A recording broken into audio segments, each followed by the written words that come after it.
get that started.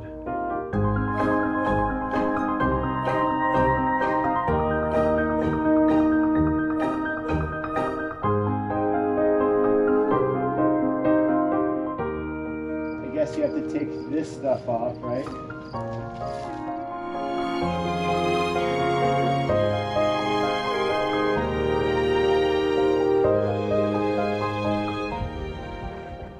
Separate runs. We need to pen up the calf at night so that we can calf share.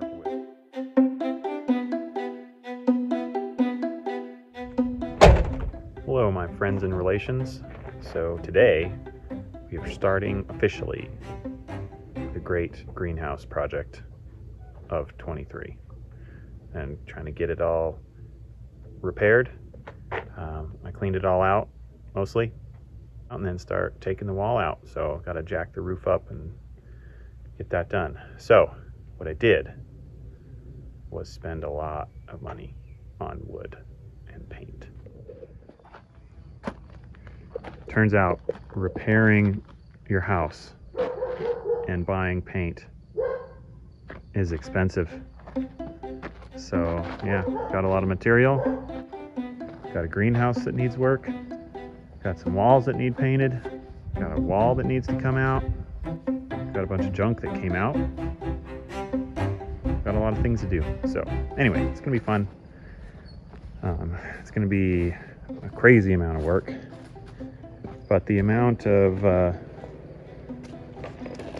life that it provides will be well worth the cost.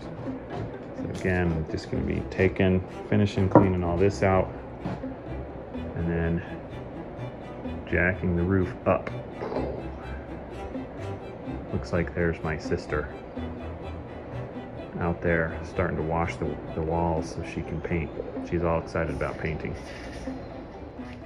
So in other points of the homestead, we've got the beginnings of cousin camp. This gets crazier every year.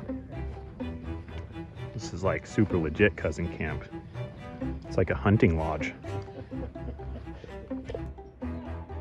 Wow. We have taken all of the weight off of the wall and put it on this new fake wall. Yikes.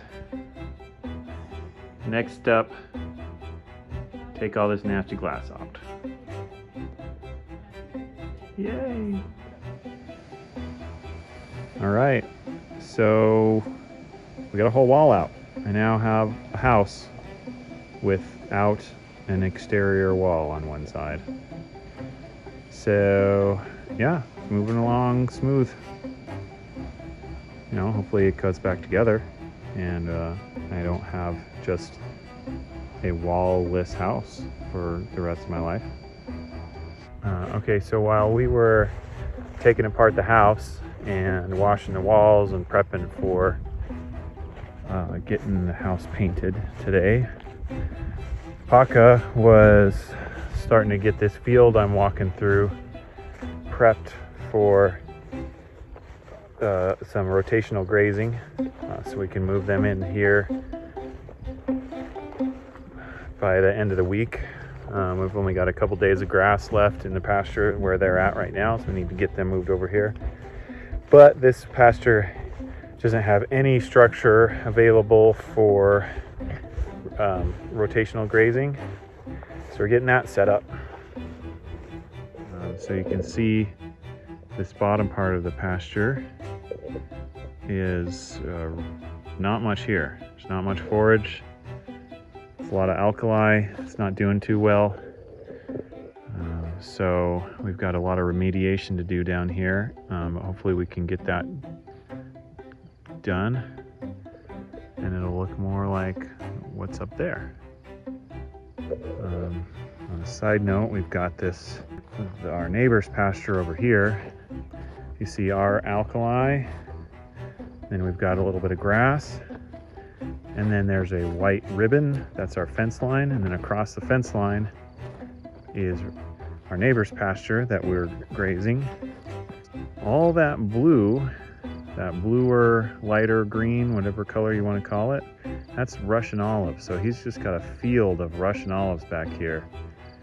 And it's going to be a problem. And we were hoping that putting the goats in there would solve that, but they are not real excited about that Russian olive. And we would like it to turn into good pasture and not a Russian olive bramble. You know, you might argue that your land is trying to revert to what it wants to be all the time, and that if it is moving towards Russian olives, then why not encourage that?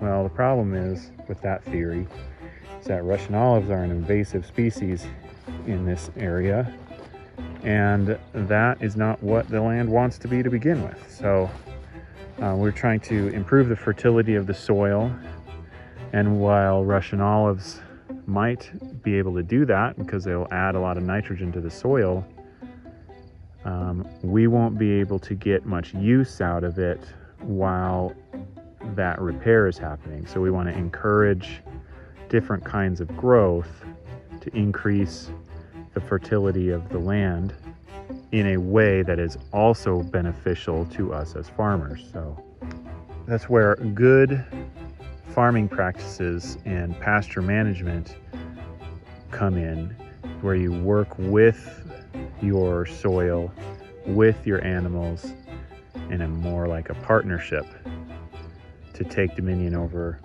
the land that you have and give it the most life possible, so that it doesn't revert to this kind of barren alkaline wasteland. We want it to be fertile pasture, not alkaline fields.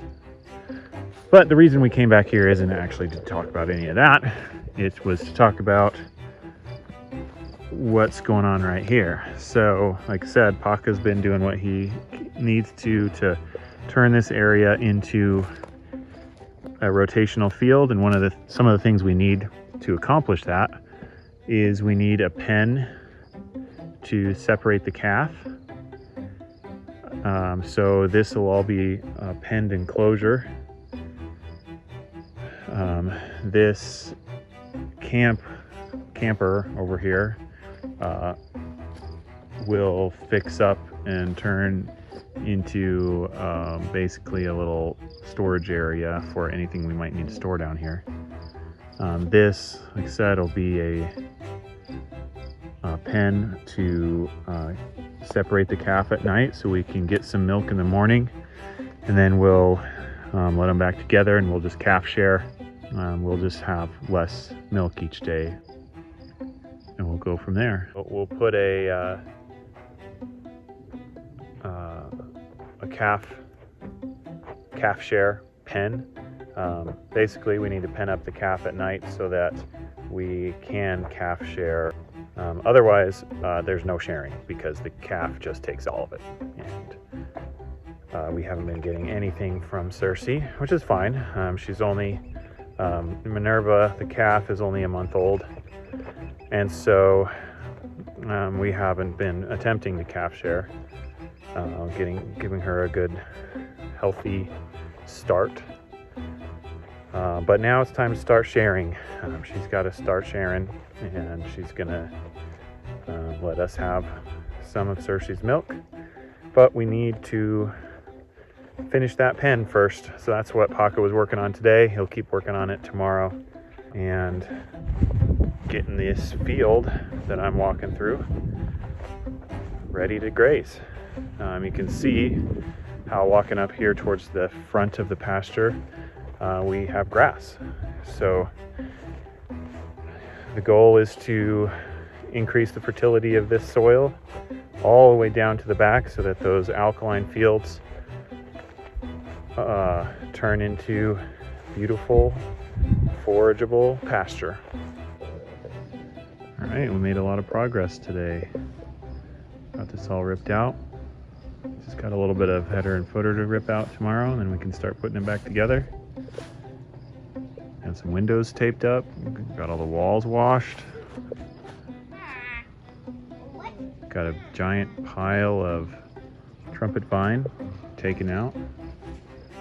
All that trumpet vine was on this wall over here. Walking around through our guilds. I probably should take that ladder down. Anyway, it was all right here. It's all been pulled down. Ready to move on to stage 2 tomorrow.